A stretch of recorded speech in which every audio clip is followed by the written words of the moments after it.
So maybe let's start with the first and the last film that you saw in this series, which is Mark and Li Shuen's film and Michael's film.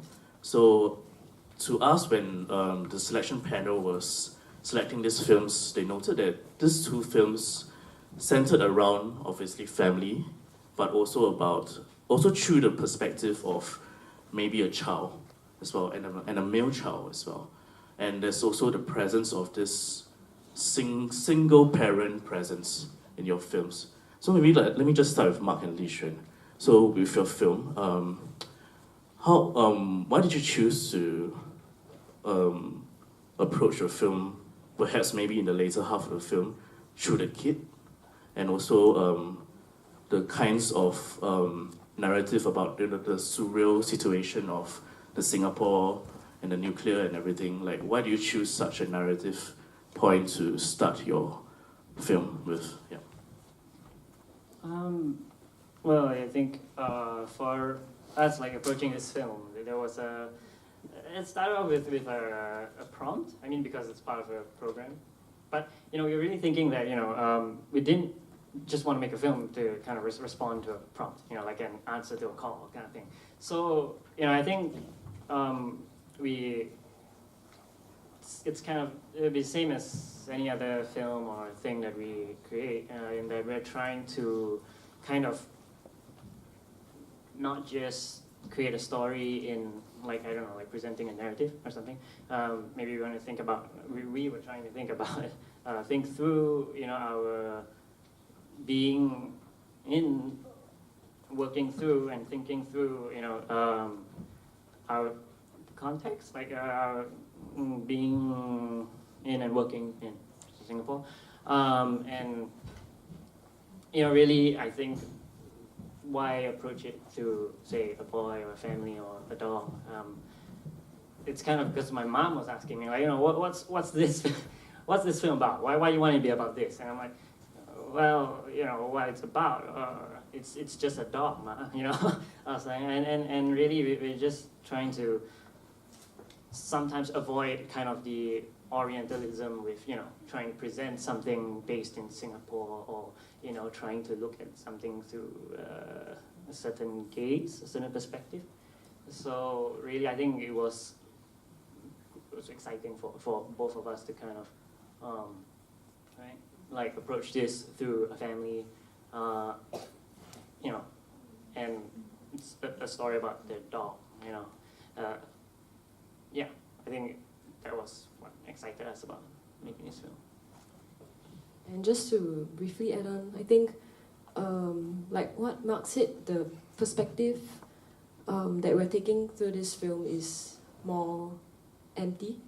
So we don't want to, or not say don't want to, but that's the starting point for most of our films. Actually, I kind of noted something from one of your Facebook posts. You mentioned that this film, one of the qualities that you would like to have is an unsentimental sensitivity to it. So would you like to actually just help us elaborate what you mean by this and through this film? Okay. I think maybe, I think I remember what you're talking about. And I think maybe what we're trying for is kind of, we didn't want, as I mentioned, we didn't want a response to a call, or being here, we didn't want to make a, how to say, what was that word? Kind of reaction to something, or the thing that's around us, life, etc. I think, for us, we like to kind of be sensitive to the reality about us and try to present that, like, as a narrative, but is it really a narrative? I mean, since all narrative is kind of nothing but a documentary about, the thing about us, life itself, right? And I think that's kind of maybe what I was trying to express, that we just wanted something without the nostalgia, without, sensitivity to over-sentimental sensitivity, maybe. Okay. So just to end off a bit, you kept mentioning this prompt. So is this project, like a Temasek 2020 kind of like, just to give everyone a bit of context, what is this prompt that you're talking about? All right. So as part of this program, we're given a grant to produce a film, a short story, and there's a prompt that comes with it. So it's to present a story set beyond the year 2020 in Singapore. And so that was fun because, like, you know, the last film was about horses who didn't say nothing. There's no spoken language. Maybe like one of the, you know, and I think it was a challenge, but a fun challenge for us to kind of create a film set in Singapore and, you know, try to reflect on and mirror that as best as we can. And yeah. Okay. Actually, with that, I would like to bring to the film Cash, because I think that, correct me if I'm wrong, is this the same prompt that you got, like, from the same project, Temasek 2020 as well, right?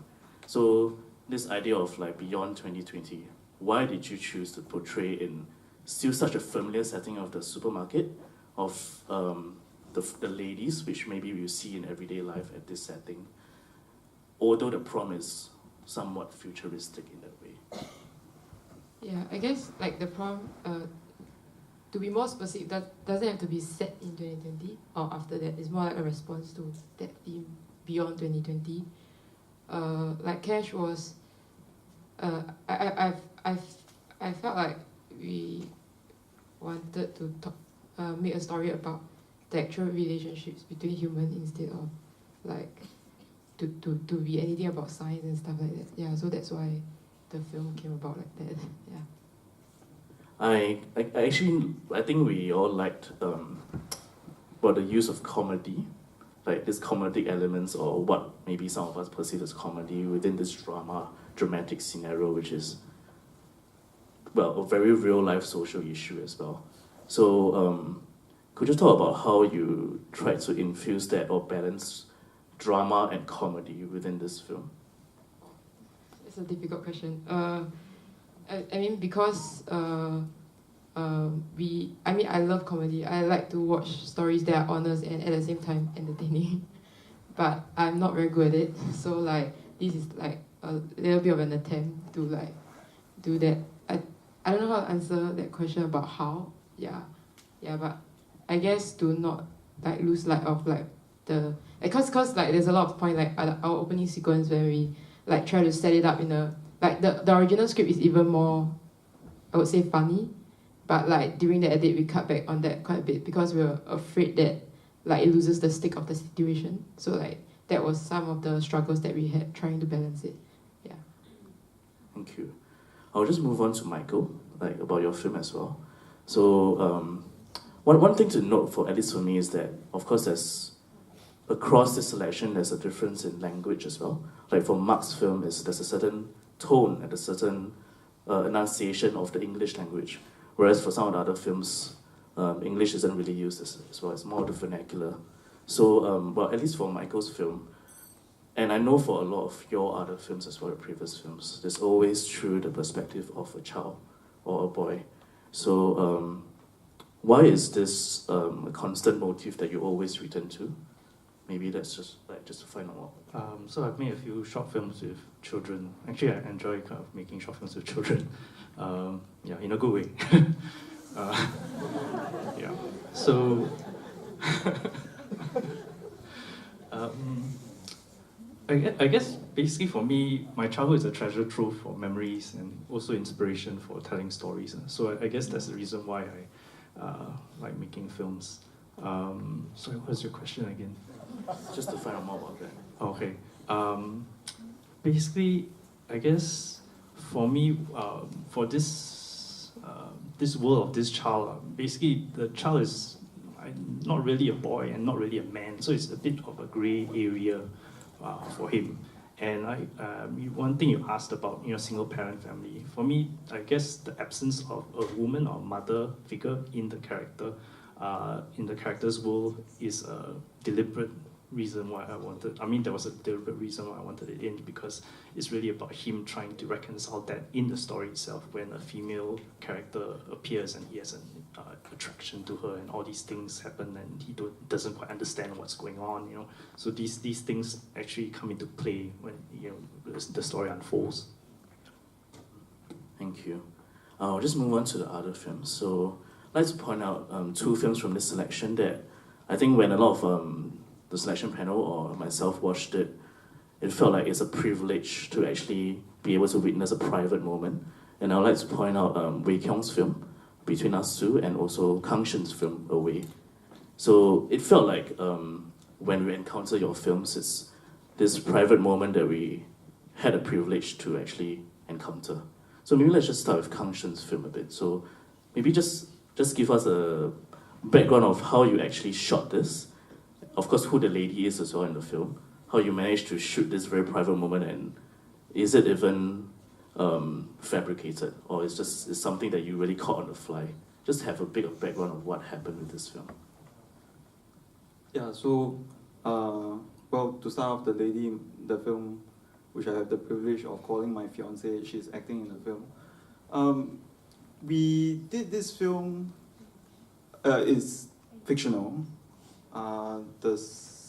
We were actually on a staycation in Singapore, and then we were trying to prepare actually for our subsequent film. So we were like, it took us like at least like 1 year, and then we were like, wow, very long as we do the next film. Then we were just like, we were watching Cassavetes that morning. Then his films really center around this. It doesn't really have very strong plot, but it has this feeling of you're capturing people in that state. And then we were like, hey, yo, how about we just shoot a film tonight? Because the process to get to that point is already so long, and we just really wanted to exercise something. And we were like, okay, let's shoot something tonight. So what do you want to shoot? Okay, then we talked about it, and we kind of set up certain scenarios. And I think for her and I we were very concerned, because now we get to travel more. And when we are away from our families, I think the greatest fear both of us have, because we both have grandparents that are approaching, mine is 90, hers is approaching 90, and really that you are at a phase in life where you are really going in and out of hospitals a lot. And there's that fear that really that one moment where you get that phone call, you're always waiting for that phone call, and then whether you are prepared for it.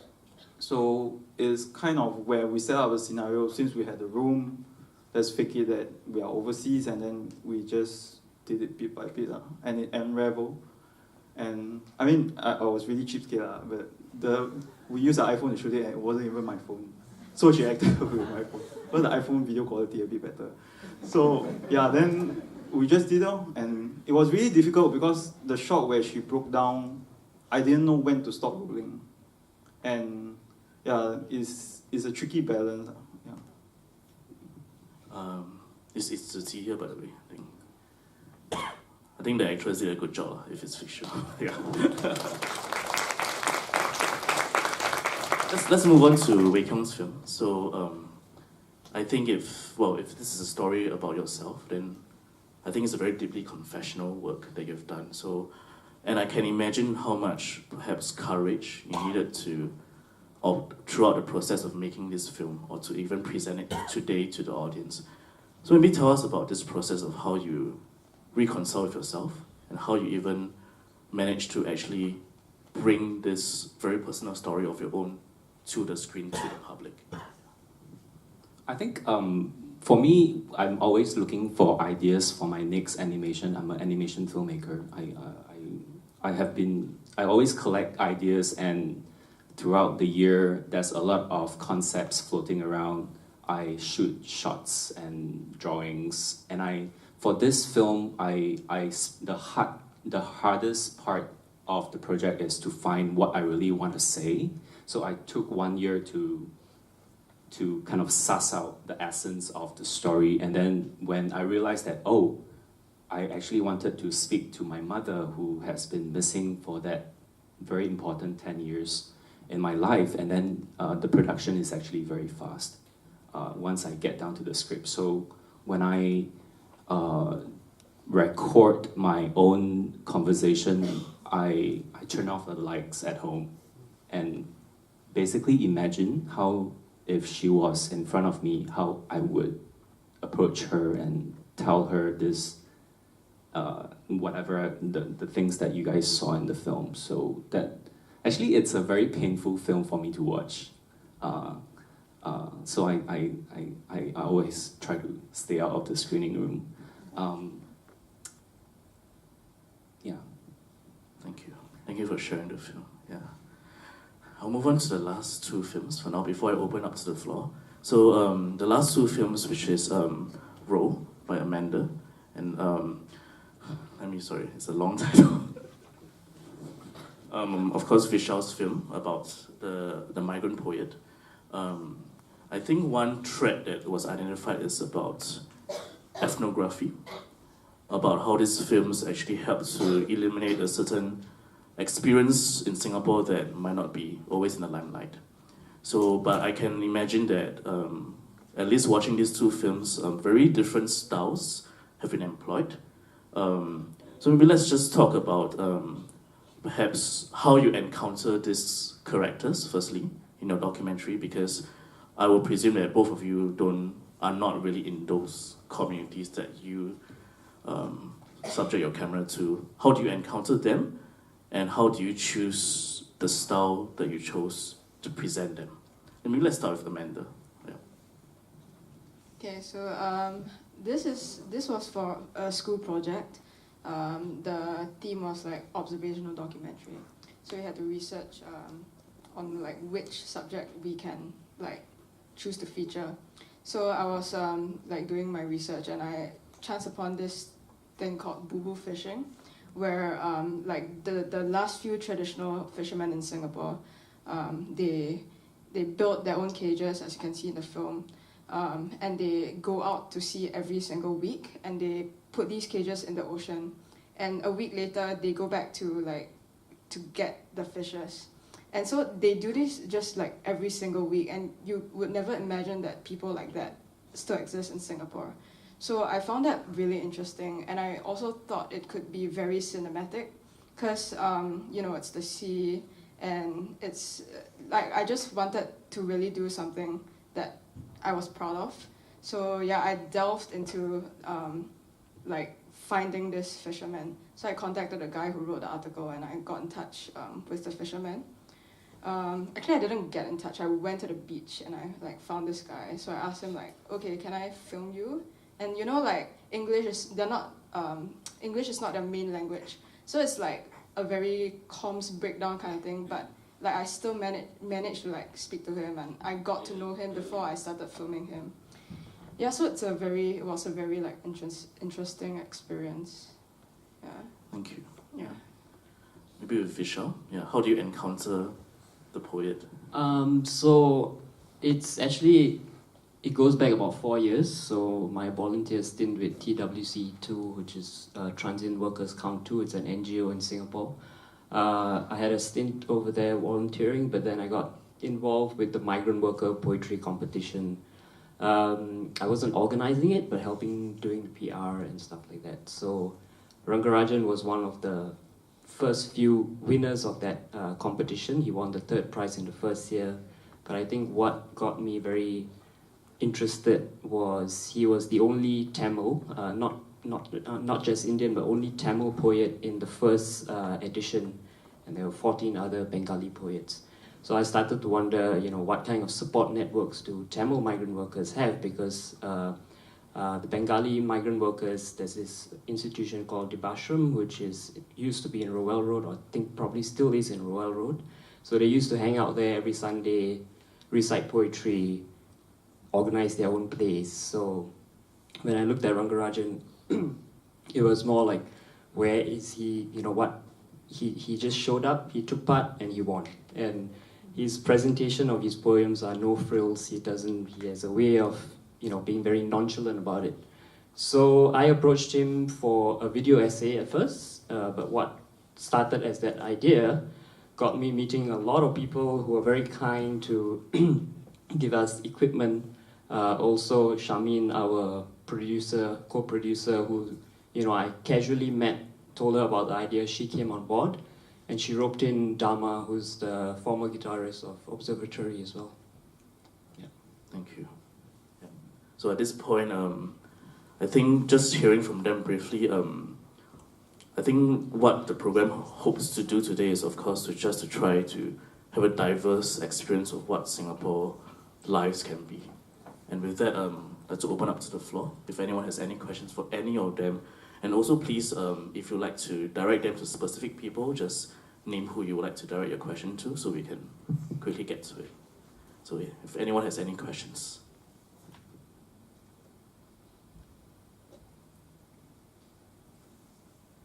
Okay, no one so far. Okay.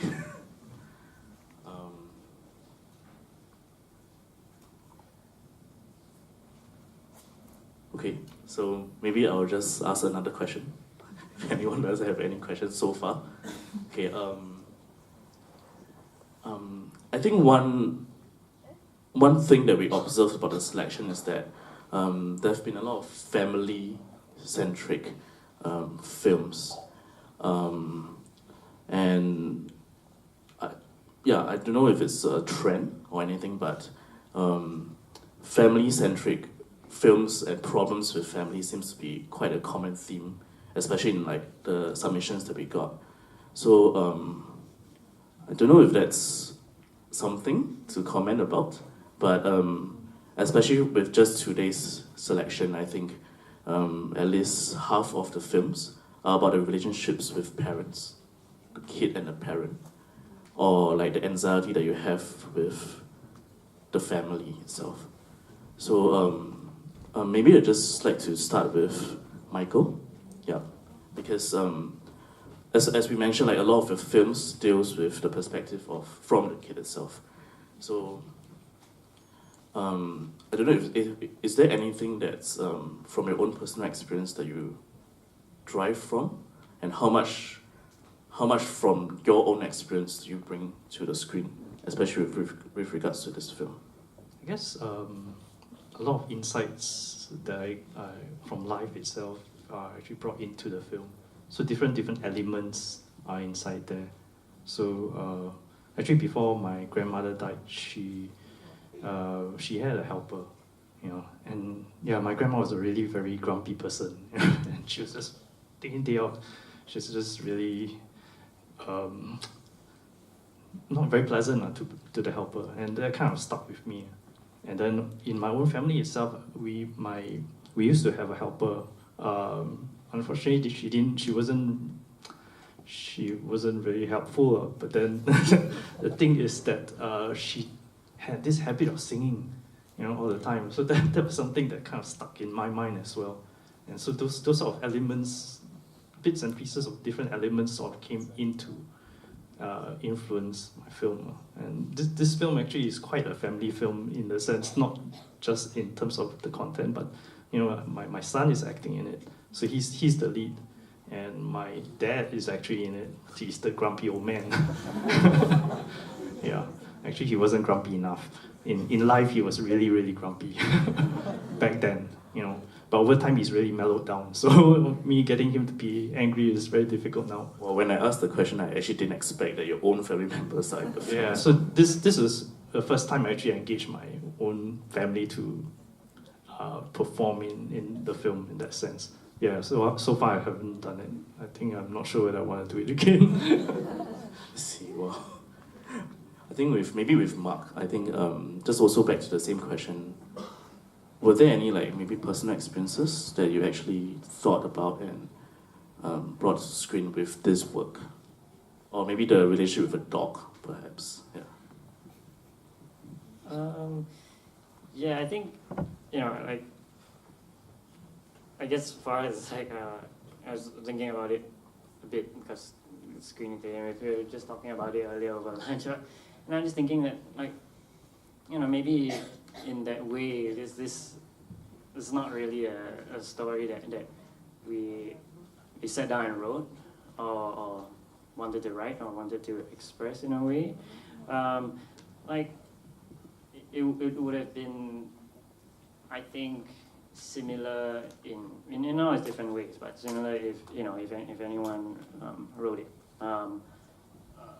in the sense that it all just comes from same places, But specifically, yes, I mean, we did lose a very beloved friend of ours, at home a few years ago, but still, I think it was working together with like our friends, our crew, and all the actors and actresses involved. Like all of them were kind of like in the film as well, in the sense of the story, the narrative and narrativity of it.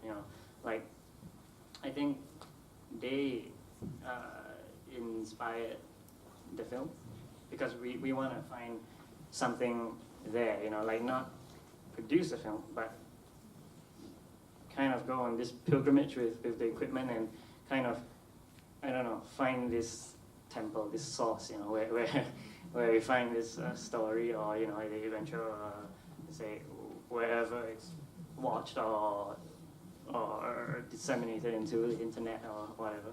I think that's what the personal aspect of the film, that's where it comes from, I think, for us. Sure. Anything to add, Li Shuen? Yeah.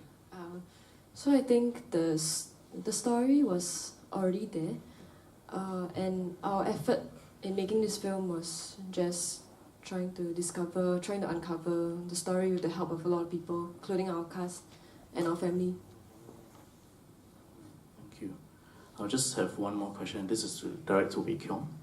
I think just a very simple question. Has any of your other family members seen this film? No. Okay. Have your husband seen this film? No. Okay. So, okay. Because I was actually curious about the responses from them. It's kind of interesting because I have a lot of emotions and I say a lot of things in my film, but in real life, I have not taken that step yet. And it's kind of interesting how it's easy to come out to people you have just met, like everyone here. But it is so hard to talk to someone that you grew up with. I think something to bring home today. Thank you. Yeah. Are there any questions from the floor? This is a chance. Okay, there's one. I don't know the mic. Please use the mic because we're recording. Thank you. I would like to direct the question to Vishal and Amanda. May I know like how long is your pre-production and production process? Yeah. Like how long is it, and like how do y'all go about like doing it? Okay, maybe we start with Amanda. Yeah. So I met the guy in January, and I've just been constantly going back. So as I said, I didn't film him like when I first met him. I started talking to him and finding out more about the trade and like how their schedules were and their livelihood was. So pre-prod, I went back to film, I don't know, like more than 10 times probably. So because it's not a documentary, because it's not a fiction film, it's not like, okay, you have pre-production and then you go shoot and you do post.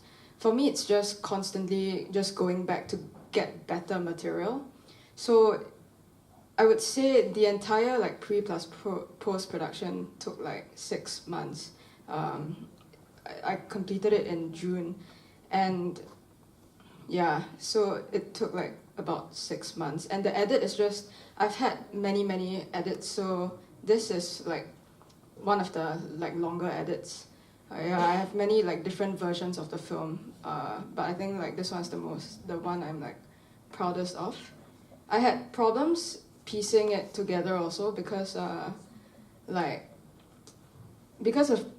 the amount of footage I have based on the number of times I went back. So I just had to like sift through whatever I thought could form a story, whatever I thought would best represent what I wanted to show in this guy's life and how I want to represent like the fishermen in Singapore. So yeah, about like 6 months.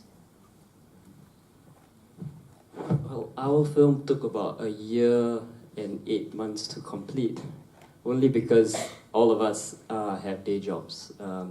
So we self-funded this film. It's an independent film. I think some of the challenges were, well, we didn't have equipment, that's the one thing. So we had to get equipment from very kind friends. After that, we also were working with a language that both, me and the producer, we don't speak. So the film is in Tamil, but we don't speak Tamil. So we were working with 6 translators. So before anything even started, every single correspondence with Rangarajan was translated into Tamil.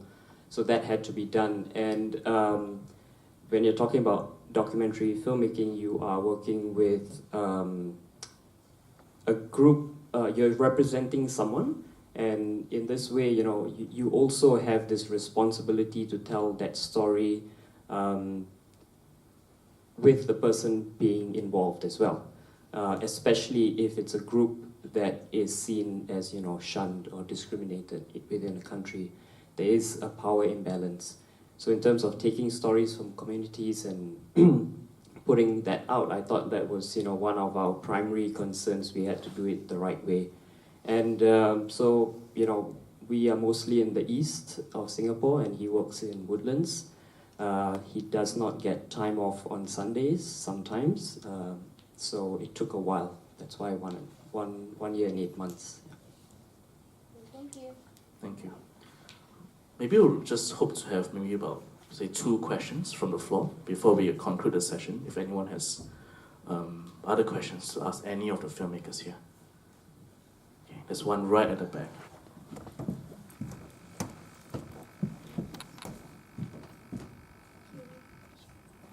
Hi everyone. I just want to say all the films have been really nice, and some have been quite an eye-opener. I actually have a question for the film Away. There was quite a bit of time spent with the flickering of the lights. What was that actually about?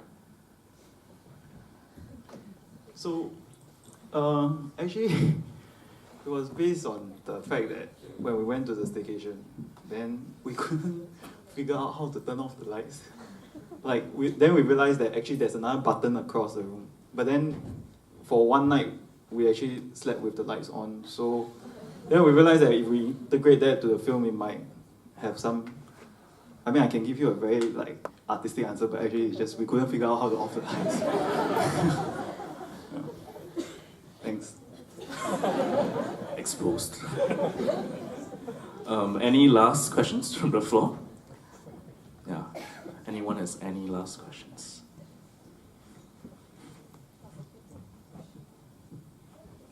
Yes, this one there. Amanda, which is the island that you followed him to? Okay. And does the lady sell kueh? I'm asking on my friend's behalf. That island is actually Singapore. So he took me around the Straits of Singapore. So it's not just one island. They go to different points of the sea. So almost probably the entire strait. But one time I went out and they went out for 7 hours straight. So I was just in a boat, with the camera, raining for 7 hours. Yeah, so it's really different points of the sea. They put these cages in. It's not just one point. So it could be 20 over cages that they collect and put back, collect and put back.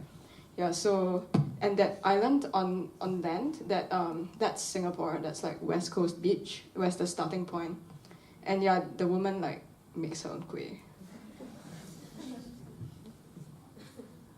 Maybe I have a question for Wei Ting. Yeah. So, from what I know about the making of the film, there is a certain. The characters feel they're almost like comic characters on their own. They have their own features within this whole gang of female friendships as well. So, can you just talk about the process of because I understand that maybe you've gotten a comic artist on board for storyboarding. How did that affect or impact the eventual shoot, the shots that came out from in this film?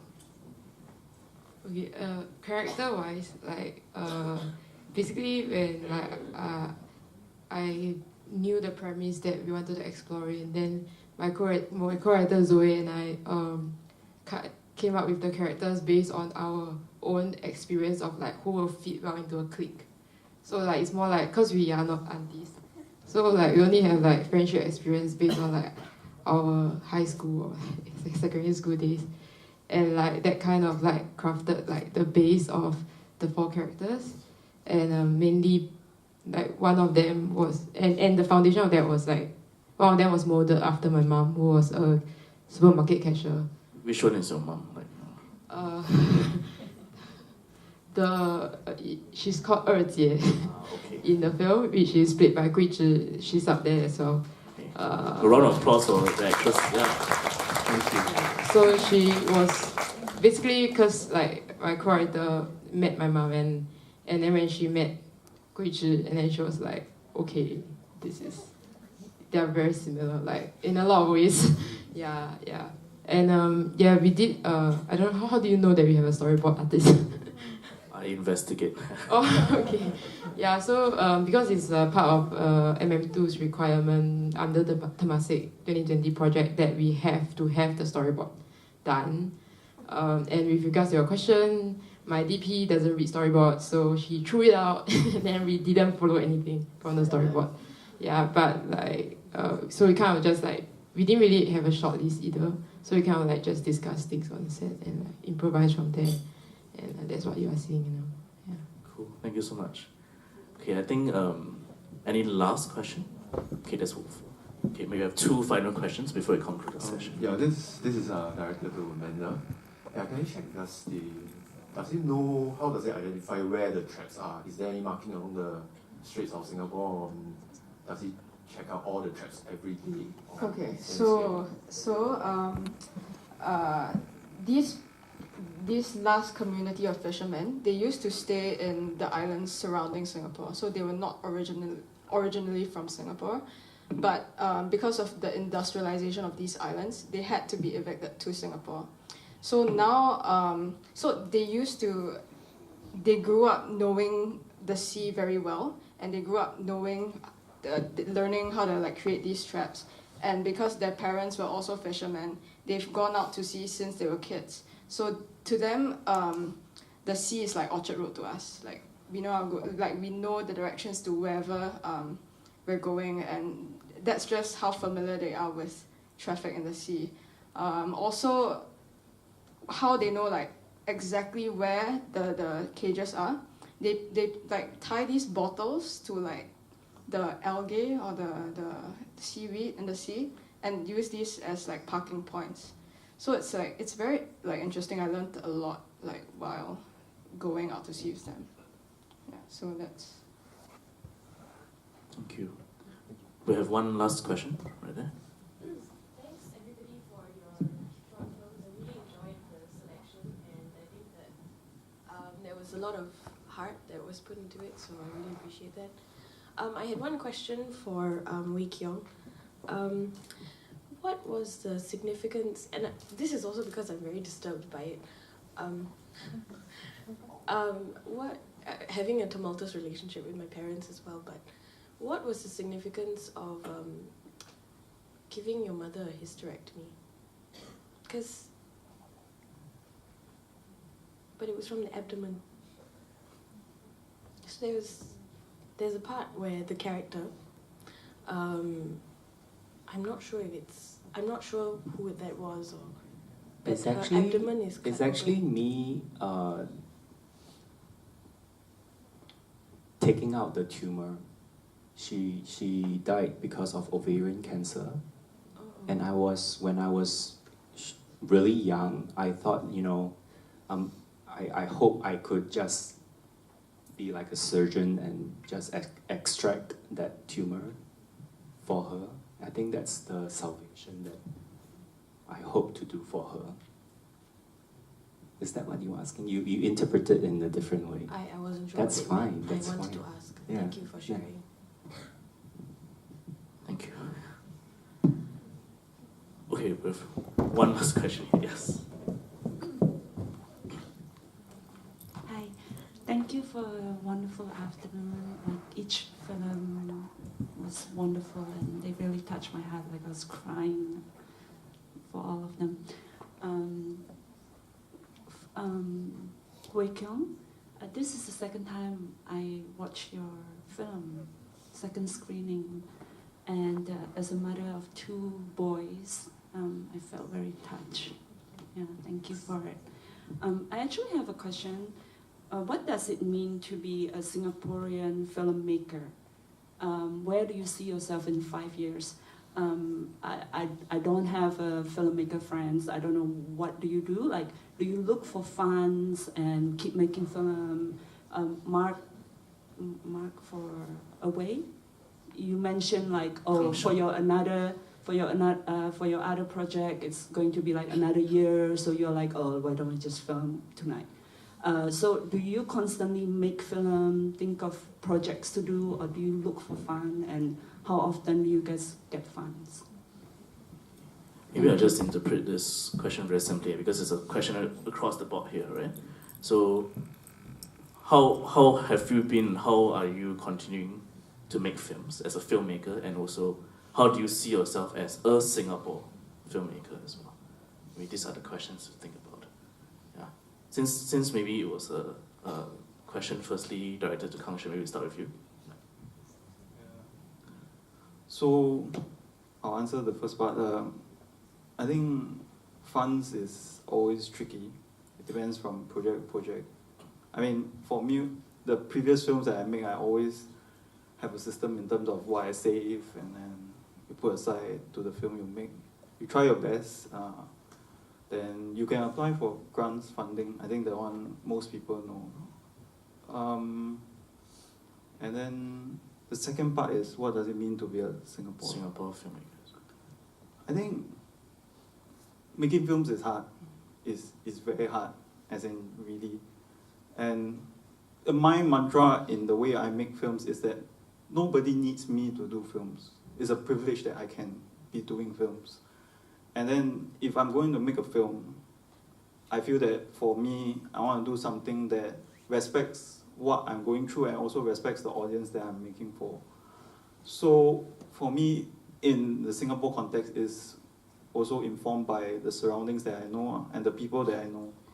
I mean, I wouldn't want to assume that a certain lifestyle or a certain kind of character that I wouldn't know. So usually I tap from the people that I know, and I think for me, I'm very obsessed in the way people speak, especially in a Singaporean context, because we are so like mixed up in terms of the word is colloquial in the way we speak.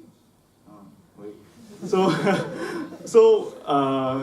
I think to capture that, and if at least I can capture it in a way that people can identify and say that this is someone I might know, then I feel that at least I did part of my job. Yeah. I hope that answers. Yeah. We'll just briefly go to Mark and then go down from the row. How has your filmmaking journey been? You know, and also what do you think of yourself as a Singapore filmmaker? I think for us, I mean, being a Singaporean filmmaker, a filmmaker in Singapore, it's kind of, you know, the same thing and not the same thing. It's like, it's just someone, we're just some people trying to make a film, and it just so happens that we were born in Singapore. And so, there you go, it's a Singaporean film. And filmmaking journey, you know, I mean, I think, like, the idea of presenting the films, the stories, whatever, for us, I think it's no big issue, something like that. I think maybe sometimes I just think of it as a palette, like, you know, it's just, you kind of reflect the reality that you're in, and you pick your tools, you pick your color, and you color it the way you want. Because everyone will color it the way they want, and it's fine. And if you like it, great. If you don't, you know, it's great too. So, you know, maybe we might try it. I think for language this time it was fun to kind of try something in Singaporean English, but we heard that it might not be Singaporean English, so I'm not sure what Singaporean English Whatever is true to you, I guess. And I think the journey, it's it's okay, it's fine, you know. I think it's just the same as everyone who's like working, you know, what's your career like? That's kind of the same thing. You go through the same problems, you go through the same happiness, the same sorrow. Funds, you know, they come, they go. It's like getting a pay raise, getting a pay cut, you know. It don't matter, and then we'll let the, you know, as in every other time, we'll let the media do what they do. We'll let, you know, whatever be fun, respected, great, and we'll let whatever be, you know, downtrodden and sad. We'll fight for it, but not fight for it. We'll do something with it, you know. And we make films, I think, but you know, it's great. Like someone else could, you know, do something more important, you know, and like not art. Well, art is important to me, but something else is important to someone else, and it's all great. You know, it's all good, and it's all bad. It's fine. And I think like for us, you know, it's great if we're still living and able to do something like this. Sure. We'll move on to Wei Keong, just briefly. I think film is a very important way to know what the important issues in society, because it represents some of the very urgent issues that a lot of the people are thinking about, and that usually shows up in the arts and culture.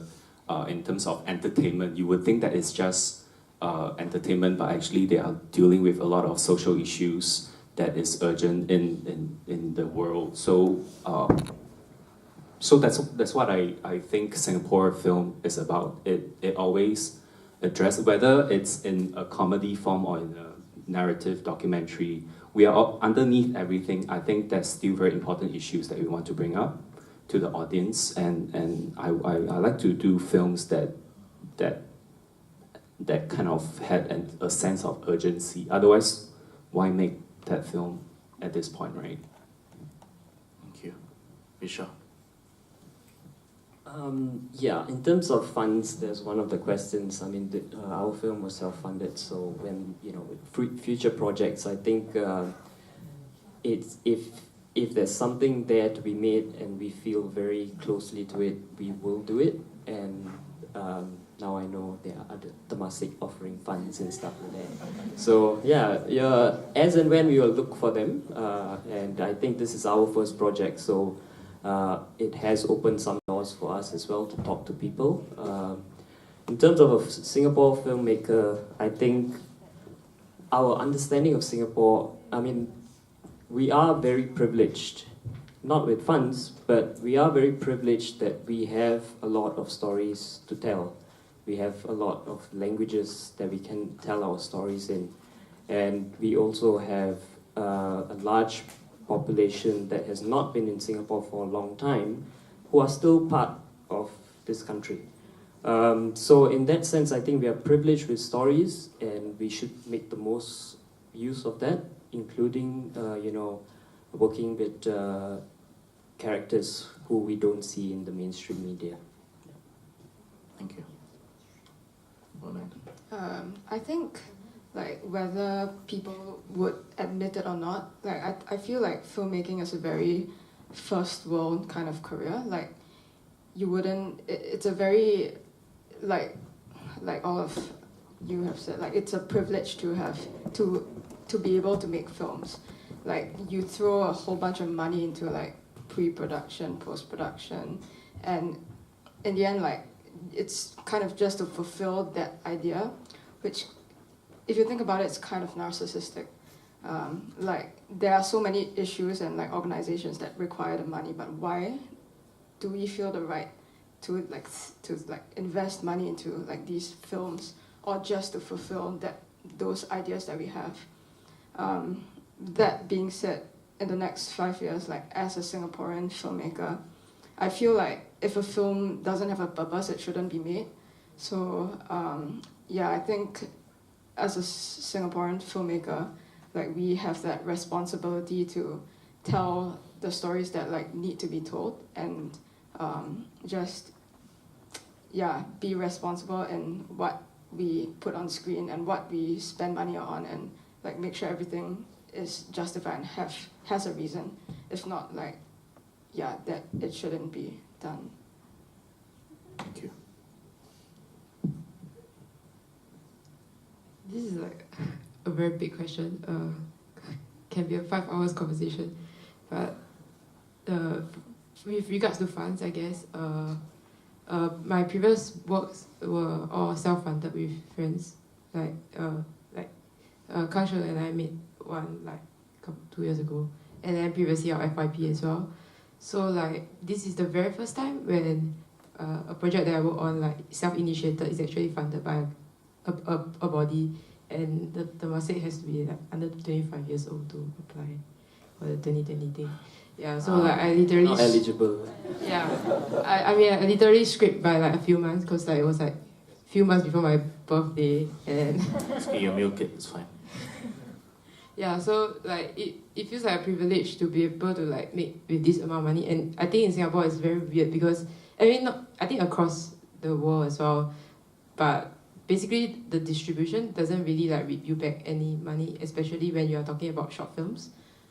So basically you're looking for people who wants to just invest in your story and like see it come to life, but not take any money back. And there isn't many people like that apart from the government, I think. But then with that, then you have to work with certain restrictions. Yeah, You're right. Maybe next time you can consider crowdfunding. I want to say, Amanda, Vishal, I would definitely donate for another movie like that, for another documentary or film like that. But Nice to yeah, meet you. crowdfunding. Start the campaign now. Oh, let's end off with I mean the last thing I guess is just Singapore. I think Singapore filmmakers are like, I don't know, Cambodian filmmakers, like Thai filmmakers. I think we are all like telling our own stories from like our hearts or whatever. So it doesn't really matter, I guess. Yeah. And with Michael as one of the more experienced filmmakers in Singapore as well. I'm not really very experienced, but basically, it's. I mean, if you really want to be a full-time filmmaker in Singapore, it's really very tough. I mean, for me, I have a day job. So, and from the day job, I actually scrape savings, to eventually make my film. So I don't make films every year. I don't have that luxury. But then, I mean, if I have something interesting to me that I want to tell, then hopefully it'll be interesting to the audience as well. So that's where I've come from. I mean, for me, film, there's a very wide spectrum in terms of types of films. Some films don't really have to have a message per se, but it can be of great beauty, and you can really love it for what it is. So I love all kinds of films, and that's my perspective. Thank you. And I just like to end off this whole session by saying that as filmmakers, as audience that you have spent time with, invested in their films, it's also nice that there's this opportunity for you guys to account for the films that you put out to the audience here.